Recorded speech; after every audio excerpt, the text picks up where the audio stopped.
Let me ask you this, Dr. Corsi. It's my belief that if Democrats take back Congress in 2026, they will immediately seek to impeach Donald Trump. And if they can't impeach him, make his life and everyone around his life a living hell, then you have just this week, twice, Congressman Jamie Raskins confirming in interviews that when they get back in office, they will not look kindly on those that create fascist chaos. So all they have to do is label Trump and his followers and his cabinet fascists, and then the Democrats go after him. Do you think there's any truth to that? That's their first move if they get back in? There's no doubt about it. And they'll weaponize the Department of Justice. They'll come after me. They'll come after you. They'll come after anybody who supported Donald Trump. And they'll do it with a vengeance because they consider, their woke ideology that somehow they're democratic. When they want everybody to vote, whether they're a citizen or not, they want to open the borders to criminal gangs, vicious criminal gangs. They don't care about any issues with regards to judges that rule by the law rather than make up these, tenuous decisions. By the way, this Judge Broadbent, who is trying to say that you can't deport these Venezuela MS-13 gang members. He's the same judge that in Operation Crossfire Hurricane, the Russian collusion investigation by Mueller, the same judge they went to get the FISA court approvals on the lying. Yes, he's the same judge they went to. Okay, so they know who they're dealing with there. They're dealing with another hate Trump judge. And that judge should be being investigated right now by Pam Bondi and Kash Patel, because they knew, the FBI, when they did this Steele dossier as the basis for the FISA court approvals to go after wiretapping a Carter Page and Papadopoulos, they knew the Steele dossier was fiction. And Hillary Clinton laundered money through her law firm, Perkins Coie, to subsidize the Steele dossier.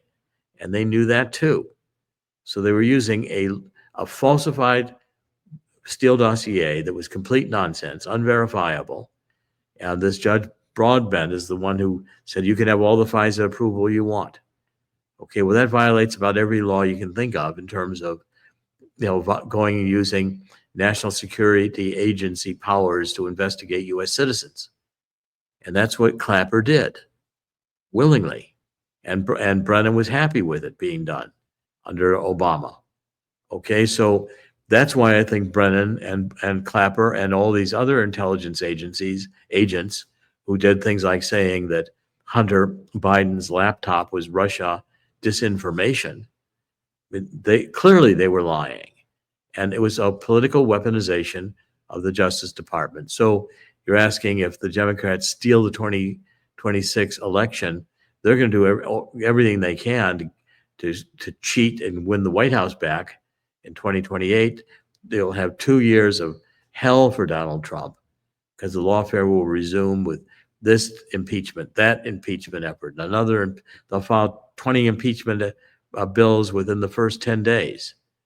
And they won't let anything up, and nothing will happen because their goal is to destroy the United States of America.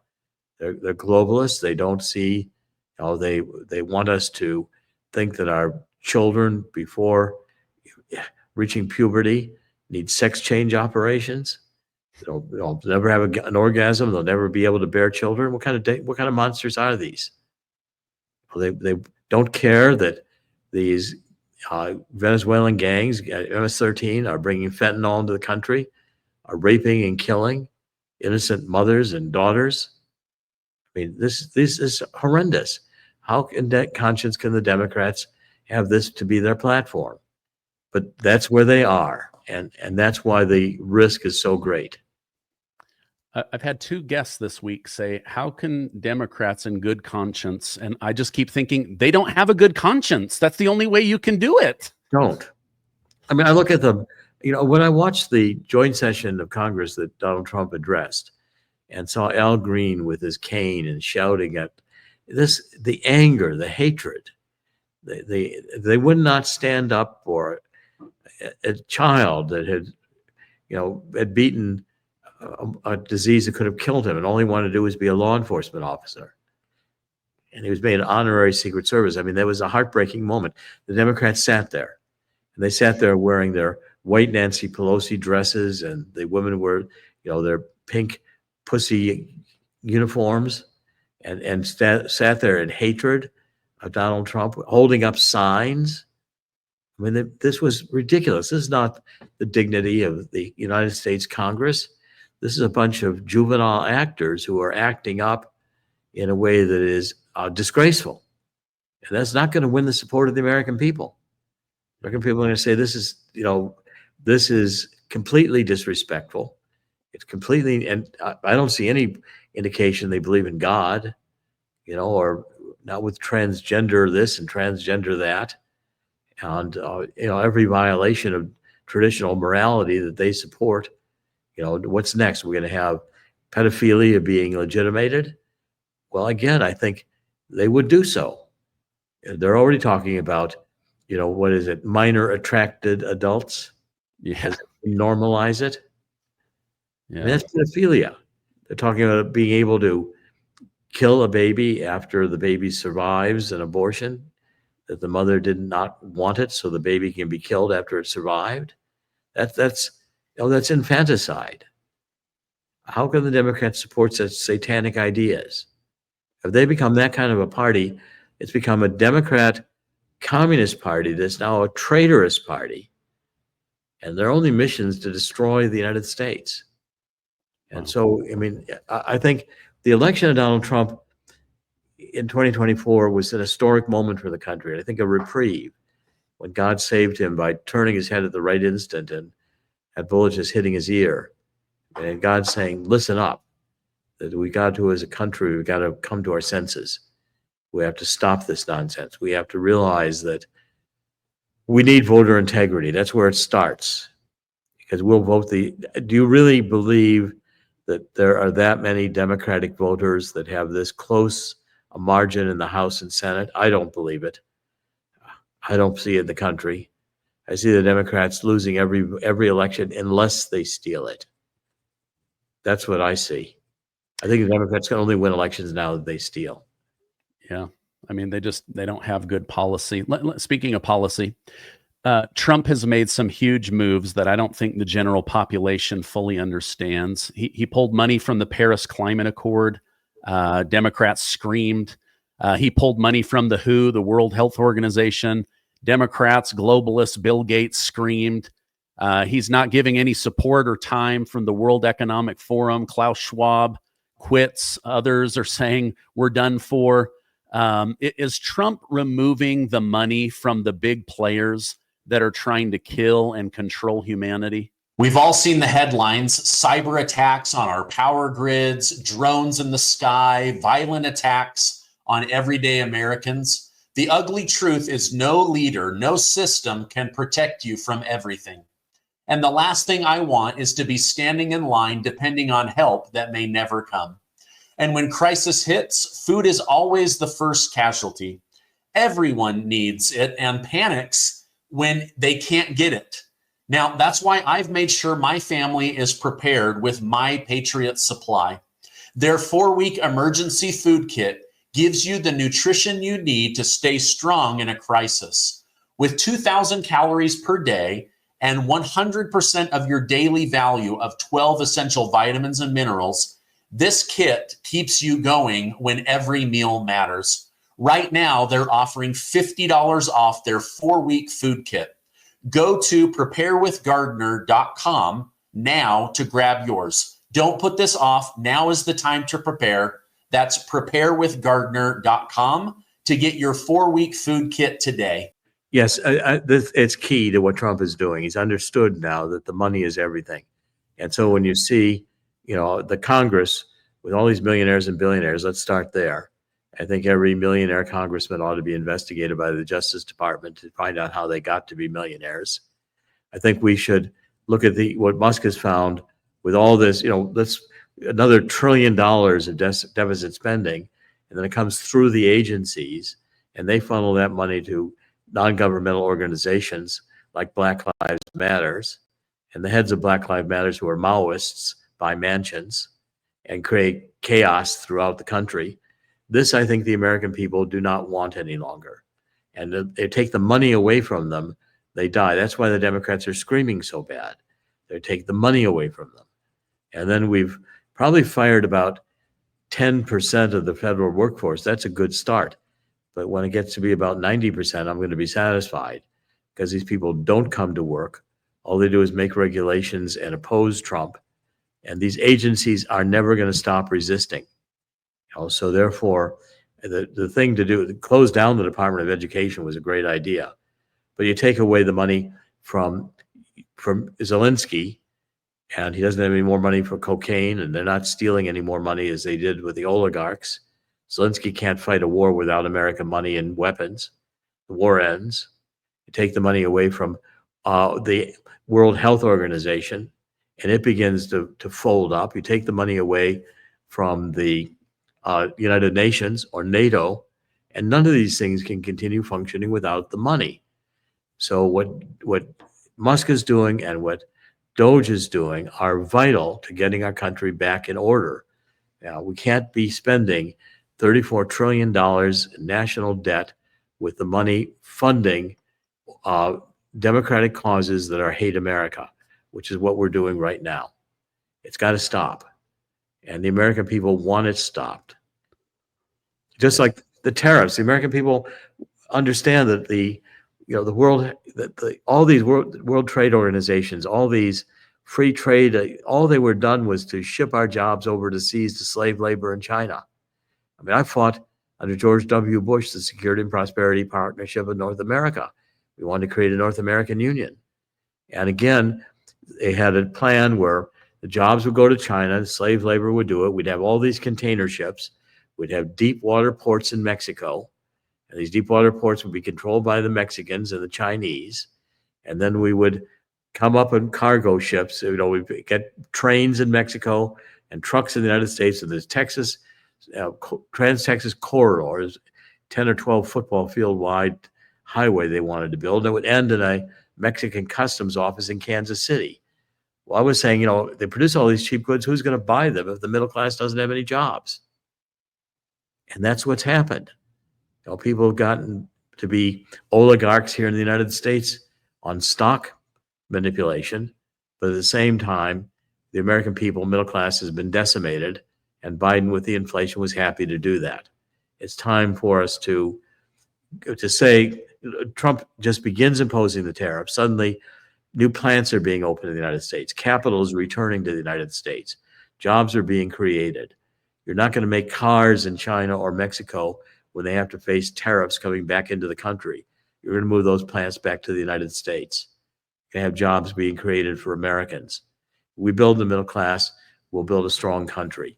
I mean, Aristotle told us that you can't have a strong country without a strong middle class. And the plan of these globalists was to destroy the middle class, break up families, undermine our values, reduce our faith in God, and therefore bring us into totalitarianism, where we subjected, because of a virus, to a vaccine that was again unproven. And the totalitarianism, the intolerance of these people, have nothing to do with any of our fundamental freedoms. Our First Amendment is based on, the opportunity to believe what you want to believe in God. It's about not having an established government religion. It isn't about taking God out of our schools. Donald Trump is bringing God back into our government. We need to bring God back into our lives, into our hearts, and into our marriages. We need to understand that we're living a spiritual life here, and there are consequences. There are eternal consequences. This place is not, you can't just be a demon or a Hitler or a Stalin or a Biden and destroy the country without there being consequences morally. And this place is not just do whatever you want to, get away with it if you can. The Democrats, I think, have gotten to the end of the time. And by the way, I'm very much on this theme of making sure Donald Trump understands. It's something we may even do a separate show on it, but I'd like to do There's this port in Chile. My friend Todd Callender, been doing podcasts on it. It's a deep water port that needs to be developed in Chile. It's called Copia Port E. It's in Chile, and China wants it, has a memorandum of understanding to buy it, so that it can create the Belt and Road is a initiative throughout South America, because this port is on the Pacific, and it reduces their time to get to China. They don't have to leave from a port in Argentina and go through the Panama Canal with the ships. They have a direct, and so if China's got the Panama Canal, they own and operate a port in Peru. And if China operates and gets this port in Chile, I want Rubio to pay attention to this, because we can right now make that port a U.S. port and block the Belt and Road Initiative in South America. And if Donald Trump's vision is Western Hemisphere, where we've got Greenland possibly becoming a protectorate, China working more closely, maybe even being a 51st state.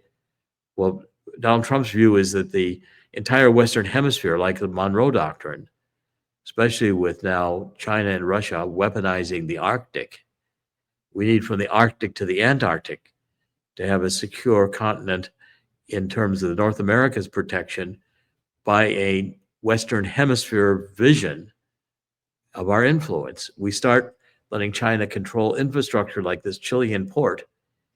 And why are we fighting the Panama Canal if we're just letting this Chilean port go by the wayside? So I've been writing articles. I've been doing my Corsi Nation podcast about it. I've been doing everything I can to sound the alarm, to tell Marco Rubio and President Trump that call Todd Callender, because he's begging the United States to take this port and develop it. And if we did, we would have access to all the goods from Argentina. There's these 2 mountain passes that are low gradient. All the goods can come from Argentina by truck. And China's after the rare earth minerals. You know, you've got lithium. Chile is the world leader in exporting lithium. So these ports become China's way to grab the rare minerals, which China is doing. China's now controls something like 162 ports around especially in the Southern Hemisphere. Wow. And we are not doing that. We're ignoring it. So again, national sovereignty, the need to protect our voters, the need to protect our middle class, the need to get God back into our lives. Donald Trump is an opportunity, is a reprieve by God to get away from the satanic view that would ultimately destroy the greatest country ever created. The freest country, the richest country that fought wars to protect other countries' freedom and did not occupy them afterwards, let them return to their own freedom. You know, when I go through Arlington Cemetery, it tears me apart to think of all the sacrifices made by those who gave everything to defend America. And you have woke transvestites and Van Hollen going to El Salvador to beg for the release of Venezuelan mother raper, father rapers, and baby rapers. And we're non-citizens. The Democrats want to vote. I mean, how insane is this? So we need to support Donald Trump. And there's nothing more important, I think, than getting the national security apparatus cleaned up. I think Tulsi Gabbard is taking steps. I was really, and General Flynn and I are going to be on this case. We're going to try to combine forces here and get this word out. Because, and if, you know, and we're going to try to take even God's 5 stones and expand it into these other areas. Because I wanted, this has got to be a comprehensive look at the ways in which the country is being intentionally sold out. And the Democrats are in there cheering all the wrong themes, all the themes that will weaken us as a nation and corrupt us as immoral people. And it's got to be resisted. They cannot be allowed to have power, or they will certainly destroy, imprison, and enslave. And they'll start with Donald Trump will be their first victim. Yeah. I mean, as we said at the top of the show, Jamie Raskins, he's already said, as soon as we get back in, we're gonna go after everybody. So I mean, this is high stakes poker. There's a lot going on. Although I am optimistic. I mean, there's a lot. We're not even at 100 days yet. A lot of good has happened, but we got limited time and a lot of race still in front of us. So I'm glad that people like you are getting out there, sounding the alarm, being a watchman on the tower, and letting us know what is going on. If people want to follow you or support you, where is the best place for me to point them, Dr. Corsi?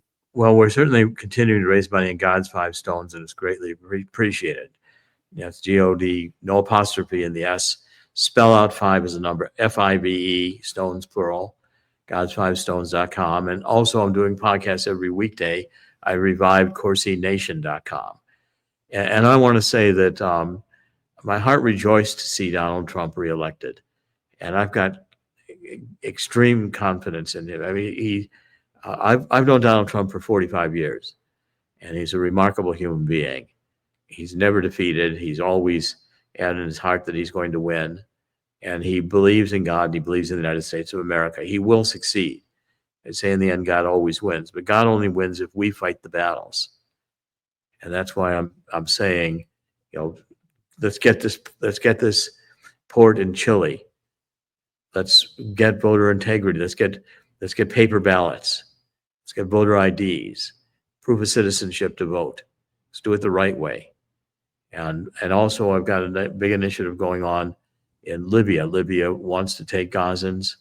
I think we have been writing about it. Libya is willing to unite the government.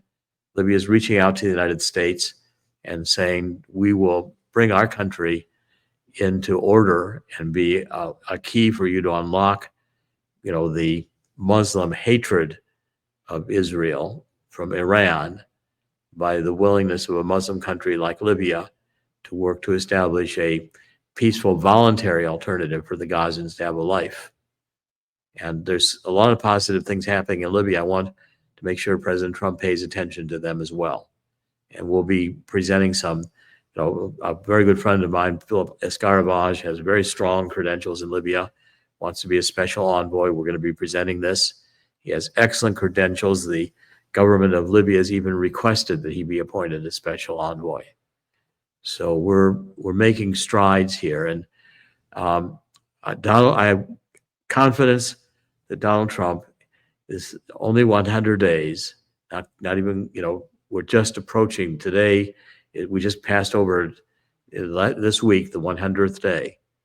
And I think when we look back at the second 100 days, the third 100 days, we're just going to be seeing more winning.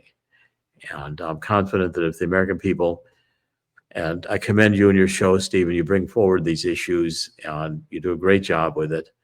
And I commend your audience for their support of Donald Trump and their love of our country, which I certainly share. Yeah, they're a great audience. Thank you very much for coming on. I'll put those links down below as promised. We'll have you back on soon. I hope you have a productive meeting down there in Florida and a great rest of your day. Thank you, Stephen. Always a great honor and pleasure to be with you. God bless. Thank you.